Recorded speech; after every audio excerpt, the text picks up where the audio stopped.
Este vídeo é um seminário para a disciplina Iniciação à Atenção Primária à Saúde 3, da Faculdade de Medicina da UFMG. A Organização Mundial da Saúde considera como doença rara aquela que afeta até 65 pessoas em cada 100 mil indivíduos.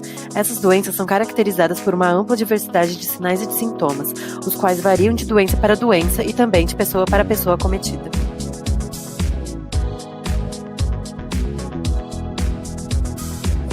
Estima-se que existam de 6 a 8 mil tipos de doenças raras. Alguns exemplos são doença de Crohn, fibrose cística, síndrome de Guillain-Barré, artrite reumatoide juvenil, hemofilia, entre outras. É importante ressaltar que, geralmente, as doenças raras são crônicas progressivas e incapacitantes, afetando a qualidade de vida das pessoas e de suas famílias. Elas são doenças que não possuem cura, no entanto, um tratamento adequado, que muitas vezes inclui acompanhamento clínico, fisioterápico, fonoaudiólogo e psicoterápico, é capaz de reduzir as complicações e os sintomas, assim como impedir o agravamento e a evolução da doença. Em relação à epidemiologia, de acordo com a OMS, cerca de 400 milhões de pessoas no mundo sofrem com doenças raras. Já no caso do Brasil, não existem estatísticas consolidadas acerca do número de pessoas doentes, mas se estima que existam 13 milhões de brasileiros acometidos.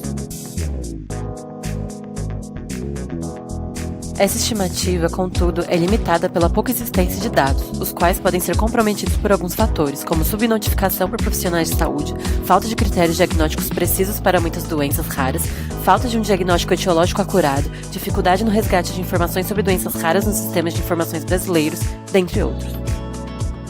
Tendo como princípios essenciais o acesso, a longitudinalidade, coordenação do cuidado e integralidade, e como princípios derivados a orientação à família, orientação comunitária e competência cultural, a atenção primária à saúde tem um papel crucial no cuidado dos pacientes com doenças raras e seus familiares.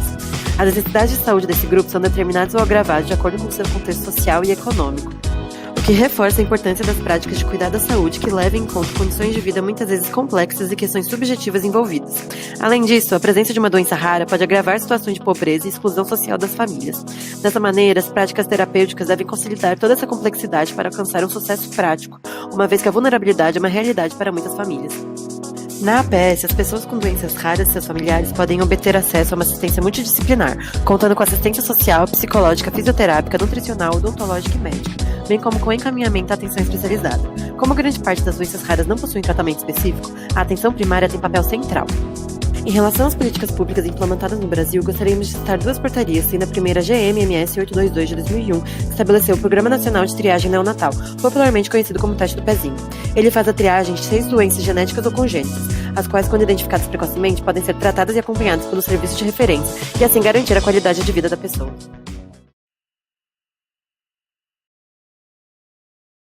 As doenças detectadas no teste do pezinho do SUS são hipotireoidismo congênito, fenilcetonúria, doença falciforme, aminoácidopatias, fibrose cística, hiperplasia adrenal congênita e deficiência de biotinidase. A rede privada oferece testes do pezinho com até 50 doenças testadas. Atualmente, 80% das crianças nascidas no Brasil fazem o teste na rede pública. A segunda portaria é a portaria GMMS 199 de 2014, que cria a Política Nacional de Atenção Integral às Pessoas com Doenças Raras, a qual visa estabelecer diretrizes específicas para o cuidado das pessoas com doenças raras no SUS. Tem como objetivo principal a estruturação da atenção de forma integrada e coordenada em todos os níveis, desde a prevenção, acolhimento, diagnóstico e tratamento. Como não seria possível organizar uma política abordando as doenças raras de forma individual devido ao grande número de doenças, a diretriz as classifica de acordo com as características comuns que apresentam, a fim de maximizar os benefícios a seus portadores. Elas são divididas em 2 grandes grupos, sendo estes as de natureza genética e as de natureza não genética. Nas de origem genética são incluídas as anomalias congênitas e os erros inatos do metabolismo.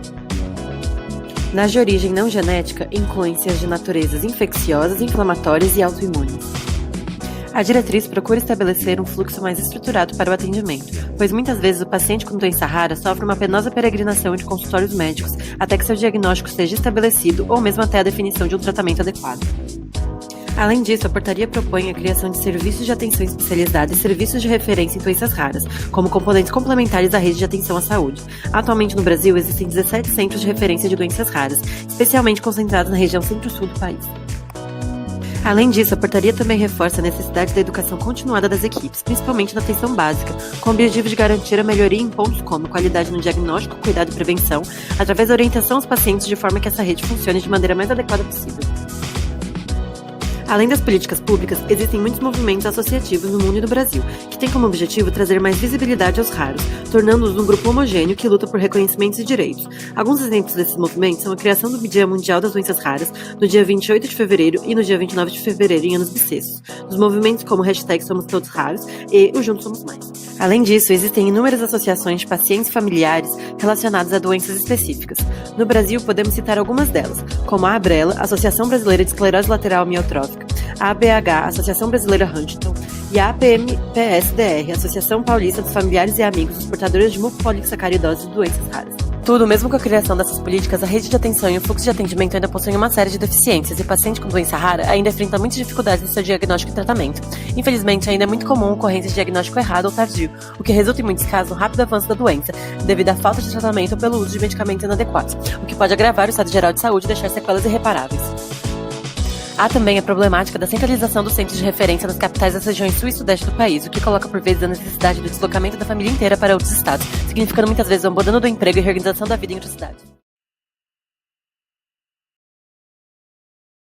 Além de tudo exposto, a judicialização da saúde é uma temática muito relevante no que tange às doenças raras, visto que os processos judiciais para obtenção de medicamentos indicam uma deficiência na política de atenção aos raros. Isso traz consequências para o sistema de saúde, como gastos mais elevados.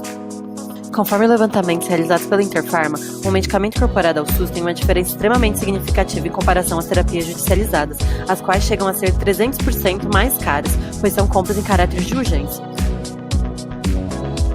Trata-se então de uma situação paradoxal. A falta de recursos gera parte da judicialização, que, por sua vez, reflete na falta de recursos financeiros, à medida que o medicamento judicializado acaba sendo fornecido por valores superiores, que poderiam ser adquiridos por meio de compras públicas planejadas. O caminho não é visto como o melhor nem pelos pacientes que se dizem sobressaltados pela incerteza quanto à liberação do medicamento, nem pelos médicos que apontam que a judicialização estigmatiza os raros como pacientes problema para o Estado. É reconhecido que a judicialização é direito do paciente, previsto em Constituição, mas reitera-se que a constância desse processo não pode se tornar modelo de gestão ou de acesso sustentável às tecnologias de alto custo. Para concluir, é importante enfatizar a relevância de falarmos sobre as doenças raras e as questões envolvidas no cuidado, pois apesar de denominadas raras, juntas têm uma prevalência significativa. Além disso, existem questões psicológicas e sociais importantes envolvidas, uma vez que grande parte dos raros enfrenta um longo caminho até a descoberta do diagnóstico, ou ainda vivem na falta dele. Vencida essa etapa, ainda existem as inúmeras dificuldades da busca do tratamento adequado, sem falar das questões relacionadas em conviver com a própria condição e as consequências da doença. Socialmente, elas também são vistas de uma maneira bastante estigmatizada, principalmente devido à falta de informação. O convívio social com a diferença também é um aspecto de grande importância para a quebra de estigmas. É preciso entender cada vida como individual e única, e que apesar de todo o sofrimento colocado, o cuidado com as pessoas raras é um exercício de humanidade, de aproximação e de transformação. Este foi o Seminário de Doenças Raras da Atenção Primária à Saúde. Muito obrigada.